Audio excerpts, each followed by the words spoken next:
You know, I might have this strong hyperfixation with Madoka Magica that scratches the surface of borderline insanity. Anyways, welcome to the shit show. Would you like to make a contract? I told you guys I was gonna be back with this. I said I was making it everyone's problem and I'm keeping my word. This time, as I said in my previous video essay, go watch it, don't be assholes please, I'm gonna talk about the Holy Quintet and their new designs for the Walpurgis Snatch Rising movie. Yes, including Nagisa and also Devil Homura. We haven't seen anything about Madoka yet, with the exception of the June 28th trailer. It seems her design is still the same at first glance, but she might have slightly different details we can't see from the scenes we've seen on this trailer. We cannot know for sure. So we're gonna work with what we have and who we can take a look at for now. Devil Homura, Nagisa, Mami, Kyoko, Sayaka, Homura, and Madoka. Before I begin, I need to give a shout out to the judgmental critter. Her own Madoka Magica analysis shorts for the girls' current designs gave me a solid foundation as to what I should cover and make my own analysis. I'll also be referring to the designs we all know and love as alpha designs and the new ones as the rising designs. The older ones from the 2011 manga will be referred to as the beta designs if they're mentioned, though there's not many differences in the outfits, so it might not be necessary. I have to address how their designs reflect not just their personalities, but also their own vision of how a magical girl will look like. So it's possible the changes in their designs are also something symbolic for subconscious changes in the girls. Now, with all those things in mind, and without further ado, let's get started with this analysis. Before covering separately every magical girl form, let's take a brief general look at the new female school uniforms. There are some slight changes from the uniforms we all know. The blazer has now buttons, and the red stripes and lace trimming are much bolder now. The skirt is exactly the same though, but the white pattern is thinner and much more detailed. The major differences, however, lay on their stockings. Ironically, Madoka is the only one who hasn't changed at all, keeping her iconic thigh-high white stockings. It might be a sign of Homura's wish for Madoka to never change. Homura has now thigh-high black stockings with some round trimming instead of her iconic black leotards, and the color of her ribbon is much more visible here than in the trailers. It looks like a grayish brown, so it could be an extremely faded red color, just like when a colored fabric stays in the sun for a long period of time. It makes me wonder if that's the symbolism they're going for. And if it is, I wonder if the movie is gonna happen right after Madoka transfers back to Mitakihara, or if there's a time skip. Though I wonder for how long if the latter option is true. There is one last detail that bothers me though, and I bet you guys are like me and haven't noticed it either up until now. Where the fuck is Devil Homura's ear cuff? Sayaka keeps her below knee-length navy blue stockings, but these have now a white stripe adorning the trimming. And I honestly had to look twice before I noticed the bandage around her neck. Maybe the Octavia part we saw under the bandages in the trailers is also manifesting while not being on her magical girl form, and she needs to conceal it that way. I also wonder why is this happening to her, since she seemed perfectly fine by the end of the rebellion. Mami and Kyoko have the most noticeable changes in here. Mami's brown pantyhose and iconic white shoes are gone, replaced by the standard brown shoes and loose white stockings, which hang below her calves. Kyoko, on the other hand, said goodbye to her below-knee black stockings from Rebellion and replaced them with below-calf-length white socks, adorned with a thin red stripe on the trimming. Her ribbon looks a little different too, and she's the only one who has her collar open. Now, Nagisa is a different story. Nagisa has a very significant change from her pink polka dot dress to an orange and white one with polka dots only on her skirt. Her dark fuchsia leotards were replaced by below knee-length brown tights, and her shoes are now red with some white frills showing up. I'm sure Nagisa goes to school, but these don't read as school uniforms. Besides, in Rebellion, we see how she met with kids her age to go to school together, and they're all dressed up differently. So, maybe her elementary school doesn't have uniforms. Besides Nagisa's clothes, the changes on their uniforms are minimum, but enough that you notice them to enhance the design. Now comes the moment we've all been waiting for. Let's cover each magical girl separately. Double Homura is fascinating in both her appearances, looking like a classic magical girl villain. But let's talk about the alpha version first. The skeletal wings make it seem like she's trying to fill in Madoka's shoes, her talk resembling a broken heart as in to reference her own broken-hearted feelings of losing Madoka. Hell, it could even reference that twisted love that ended up breaking her. The symmetrical beauty of Madokami's design is contrasting with Double Homura's subtle asymmetry. Her own dress train subtly drapes to one side, and the ribbon she wears not only accentuates that asymmetry, but balances it, tying up the whole look. It's Homura's own unsettling twist in divinity, and within all the asymmetry, the slight asymmetrical details of the design are purposely placed in there to throw you off in such a clever way. Her rising design takes the asymmetry of the alpha design and dramatically elevates it.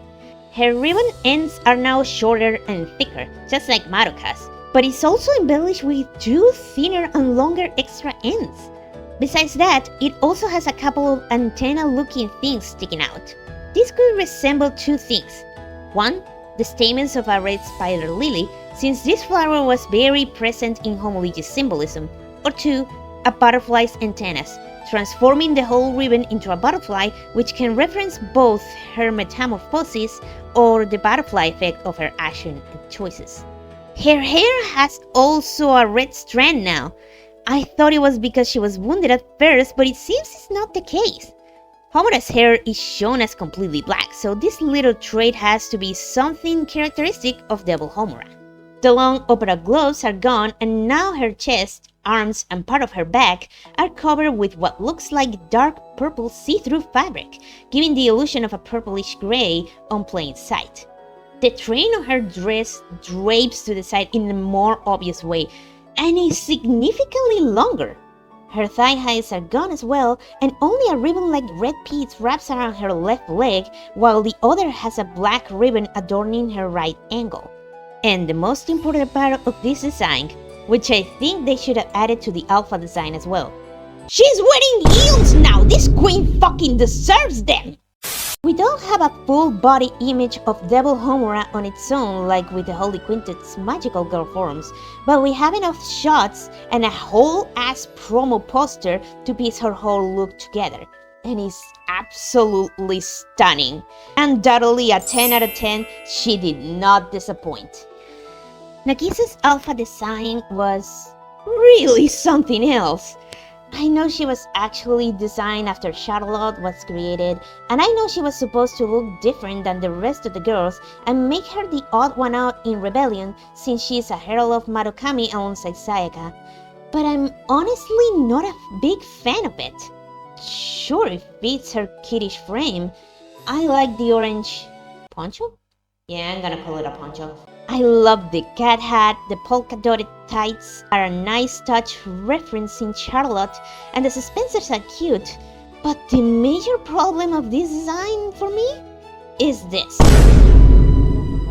I do love her white hair and her orange eyes with yellow central heterochromia, even the fact that her soul gem is on her belt and, according to the Puella McGee wiki, it's white? I mean, I feel like my eyes deceive me because I see a ghostly pale lavender, but it says it's white, I guess! And yet these are what ruins it for me! I cannot tell if these are pants, are skirt, or just a skirt at first glance, and the poofy bubble style for it just doesn't stick with me. I feel like something with a different shape would have made everything more boring, but it just ruins the whole thing for me. Her rising design though? Absolute chef's kiss. To me, this design is one hell of an improvement for Nagisa. The cat hat, the soul gem in the belt, and the pompons are still incorporated, and I just love how her hair is styled now. Tied in two low pigtails on the back and two shorter ones that drape to the front. Her gloves are adorable, and I am just a sucker for the skirt, tights, and ankle boots combination. They're super cute. The fact that her crop top and her skirt are both orange helps me guide my eye through the design a lot easier. It looks and feels way more cohesive now, and being honest with you guys, it's a breath of fresh air to the eyes after, I've seen people that don't like her crop top a whole lot, but I have things to say about this. First of all, I feel like missing the crop top will make the whole thing more boring and way less cohesive. Second, she's still a Mahia record character, and you guys have to admit there is a considerable amount of skin shown with a lot of the Mahia record girls. And lastly, this is kind of an incorporation from her alpha design, since guess what? Her orange crop top is like a miniature poncho with the actual crop top under it. Like, come on now, are you guys really gonna complain now? About the personality being reflected on her magical girl form, I would think her alpha design could very well reflect the childish and bubbly personality she shows in Rebellion, while her rising design gives the feeling that she has matured. In both cases, the poncho could very much reflect how she keeps things to herself. Before she made her wish, Nagisa lied to Kyube saying she was very loved. But the truth is, her own mother was abusive to her. However, she never revealed to anyone what she was going through. Not her friends, not her teachers, not anyone. Overall, the rising design might look a lot more like an outfit you wear to go out instead of a magical girl one. But you also have to agree that it gives her a little bit more of a grown-up vibe while still being the youngest of the team. Solid 8 out of 10, the change to a double layer skirt sold it for me all by itself. Mami's design is gorgeous. Both of them are. Tell the fans who buy Madoka Magica merch and they'll tell you her figurines are the most fucking expensive for a reason. Her alpha design is simply beautiful. The hat with a fluffy accent is super cute. The combination of black, white, yellows, and browns work really well and make the overall design more elegant than it already is.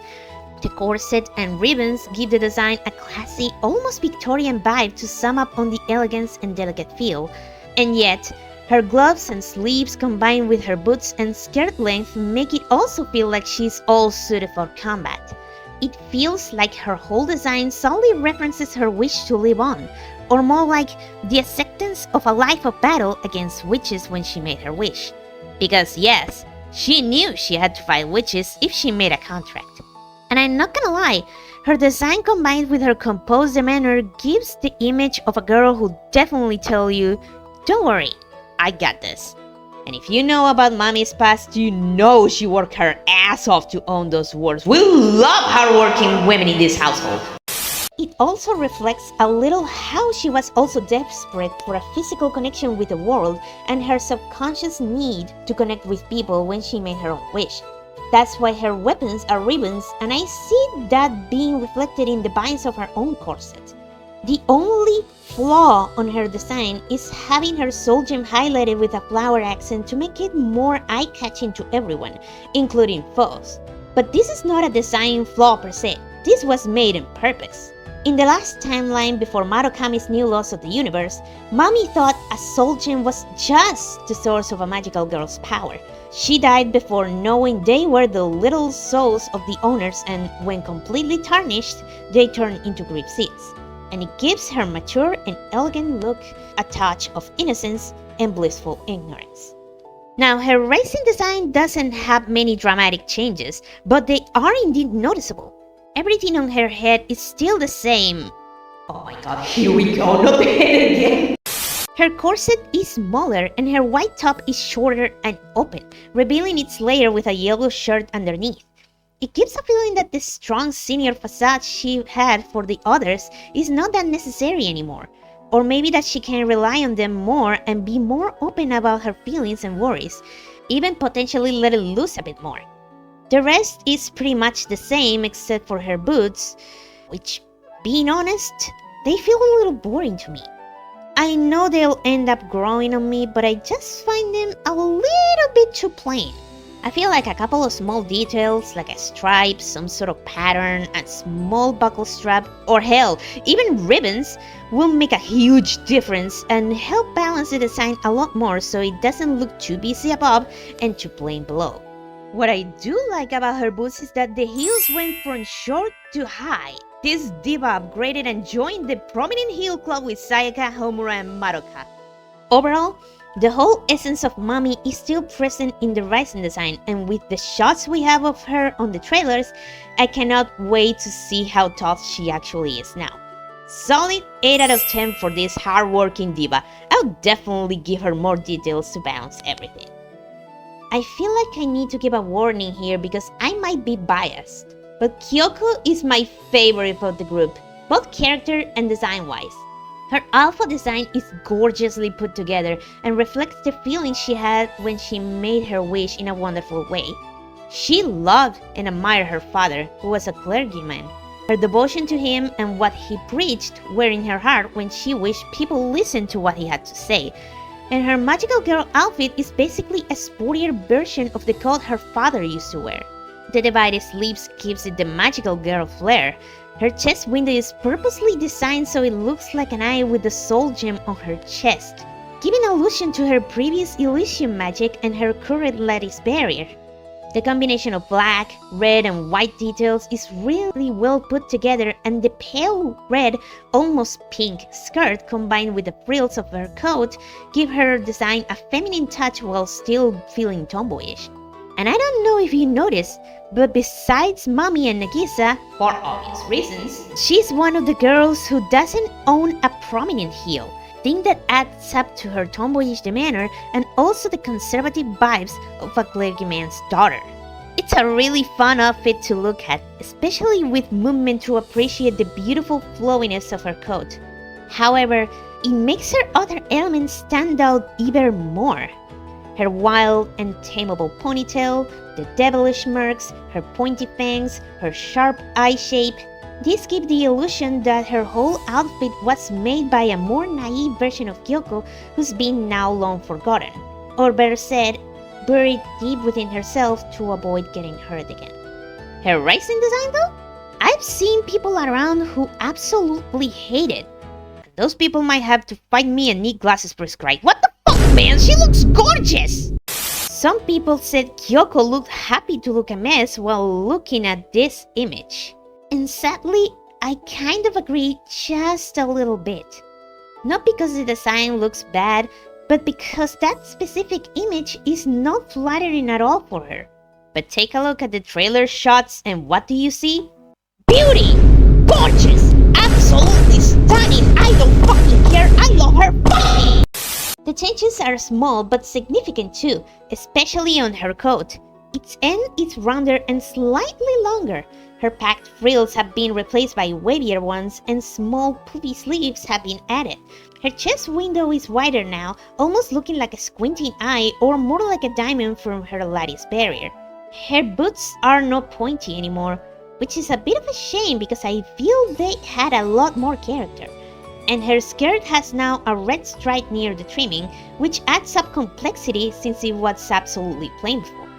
Her ribbon looks a little different as well since it's pointing upwards, but it might just be happenstance instead of actually being like that. I'm not entirely sure about that detail since it looks the same when she's wearing her school uniform. It reminds me a little of how her ribbon looks in her Magia Etc. Summer and Valentine's Day outs. Her hair looks definitely wilder now, and the addition of side braids, 2 on each side of her head, gives the design a bit more femininity while still being tomboyish. And the detail that wasn't shown in any of the trailers but in one official image. Her back is open! And with the last trailer, we finally got a better peek at it and it's diamond shaped as well! I love when they incorporate things referencing their magic in the designs, it's really clever. I have to say her open back also gives a feeling of trustworthiness towards the others. She's felt betrayed before, and she'll only open up and show her back as a vulnerable spot to those who she can ultimately trust. Or at least, that's the vibe I'm getting from it. If you still don't like this design, I'll tell you this. Did you know Mami and Kyoko were supposed to have the others' color palette at the beginning? Ken Urobuchi suggested Mami to have the red color palette and Kyoko the yellow one, but artist Ume Aoki swapped them to create the Mami and Kyoko we love. You can't see the color swap working, do you? I thought so. Be sure to thank her later because she made the right fucking call. Call me biased all you want, but Kyoko is beautiful in her own way in both designs. I will die upon the seal, and you'll have to fight me and Aoi Yuki herself if you disagree because she's also her favorite. Absolute 9.5 out of 10. I'll give her back her pointy boots for more character and would be honored to comb her hair myself. Sayaka is someone who feels a little different from what her design conveys about her. Her wish was to heal Kyosuke's hand. She wanted to hear him play the violin again, and that's reflected in her soul gem, shaped like a musical note, and her hair being shaped like the symbol of 4/40. However, the more that's reflected on her design is her sense of justice and her love for Kyosuke, looking like a knight in shining armor. Her asymmetrical skirt is something unique, and her armor pieces are quite small for a knight. This is made on purpose as well, since her magic is regeneration or abnormal recovery, and it brings up two options. First one, she doesn't need that much armor because of that, and it was also made that way to show up better how her magic worked. Second one, give the feeling that she might not be ready for the life of a magical girl, and she's biting more than she can chew. Or the secret third option, both. Putting both her Alpha and Ryzen designs side by side feels almost like a first day versus last day of college meme. Sayaka looks like she went through literal war, and she might as well have, and I honestly fucking love it! The addition of more gold trimming and details are a beautiful upgrade to her design. They're more noticeable now and they perfectly complement her hairpin. Her neck is also covered in fabric, just like it's bandaged when she's in her school uniform. Her sleeves and gloves are different, these being more loose and being a dark blue instead of white, respectively. Her cape has also changed, being now shorter with some gold trimming, and it's split in the back as well. Her thigh-high stockings have also changed, or well, stocking. One of them is gone now and replaced with bandages that cover her left leg from below the knee down to her foot, or at least the ankle. And the stocking that's left only has a blue trimming instead of a blue strap. The last thing we have to address about her design is obviously the bandages that cover her face. From what we saw in the trailers, it feels like those bandages hide Octavia von Sickendorf under them. But why?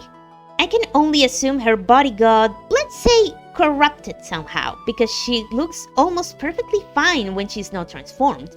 Or at least, the corruption is not so noticeable and easier to conceal. I mentioned this on my video essay analyzing the Walpurgis Snatch Rising trailers, but I'll say it again. It probably happened when Homura's rewriting was affecting her while having Octavia out at the moment. Or maybe because it happened to her while having the Law of Cycles secretary powers. After all, Homura did say that both Nagisa and Sayaka got dragged out of the place they were with the Law of Cycles when she took that piece of Madoka, and they both got stuck in the new world, unable to go back to where they were before. Sayaka's new design looks so hardcore, and it fits the unsettling vibes we have been seeing from her in the trailers. I honestly can't wait to see how her Octavia corruption affects her and if she can't even use it. Immediate 10 out of 10, she looks like a full-fledged veteran now. Homura's design is one that doesn't read much as a magical girl at first glance because of its muted, almost grayscale color palette. I bet most people didn't know this, but her magical girl outfit is actually designed with heavy inspiration after religious clothing, incorporating elements that resemble a nun's habit. And judging by all we've seen through the whole Madoka Magica story, it actually makes a lot of sense. Homura is the one girl who started it all with her wish to redo her first meeting with Madoka so she can protect her instead of the other way around. Not only that, she was in a religious school prior to transferring to Mitakihara Middle School, and there's a lot of religious themes and subtle biblical references which can pass under the radar of the viewers until we sit down and analyze the whole series under a fucking microscope. There's also the feelings behind her wish being reflected in this outfit. Being designed after a nun's uniform also could represent the protectiveness and blind devotion Homura feels toward Madoka, who ironically turns into a goddess. Her dark black hair and the grayscale color palette makes it feel like a reflection of her ideals, analyzing everything and seeing things in a more grayscale spectrum to see what's gonna work best for her to reach the outcome she desires. Her alpha design on itself feels very closed off, not showing any skin at all like the other girls. Even her shoes are attached to leotards that cover her legs entirely. It's obvious that this was also made on purpose to make her stand out from the other more colorful girls, giving us the feeling that something's off with her, if her own phrasing and actions didn't already make that for us when first watching the series. And it also reflects her guarded personality, especially during the anime timeline, with how many secrets she's carrying on her own, not being able to tell the truth to anyone anymore since previous attempts to do so have failed. Her rising design changes this entirely in a very subtle way, with little changes that upgrade the outfit in a way that's easy to read if we know what went down before. Her chest and shoulders are now showing skin, and the black feathers on her sleeves make a clear reference to Devil Homura, and it gives the feeling of freedom, as if she can let loose even more now, not having to keep anything from anyone anymore. The bright amethyst purple diamond-shaped jewel on her chest adds another pop of color to the design. Her headband is also different, having now a gray trimming and diamond-shaped gray embellishments, and the diamond pattern her letters had is still there, only now the diamonds are just an outline instead of solid blocks of color. The rest of the outfit is still pretty much the same. And yes, her soul gem is on her left hand. We can see it briefly in the July 15 trailer, though it can be something to divert our attention. There has to be a reason why her left hand keeps getting covered up in almost every visual, right? Wait a fucking minute. Why does she have her ring back? And why does he have the nightmare runes instead of the witch ones? There hasn't been many changes, but the few ones made weren't a downgrade at all. Solid 10 out of 10 for this queen. I have no idea how people can hate this design. Here comes Madoka now, and her design is purposely made to be unassuming, a bait for us to think Madoka Magica was just another cute show about magical girls. And this is what we get! And by then it's already too late to back the hell out of this pit. Madoka's alpha design is really straightforward and designed after other animes like Sailor Moon and Tokyo Mew Mew. A pink dress filled to the brim with frills and ribbons with lots of white and also yellow and red on her bodice and her shoes and choker respectively. Her pigtail ribbons are a brighter shade of pink, almost magenta. And the most notable detail is that her puffy skirt is designed to look like a rose upside down, matching with the one on her bow.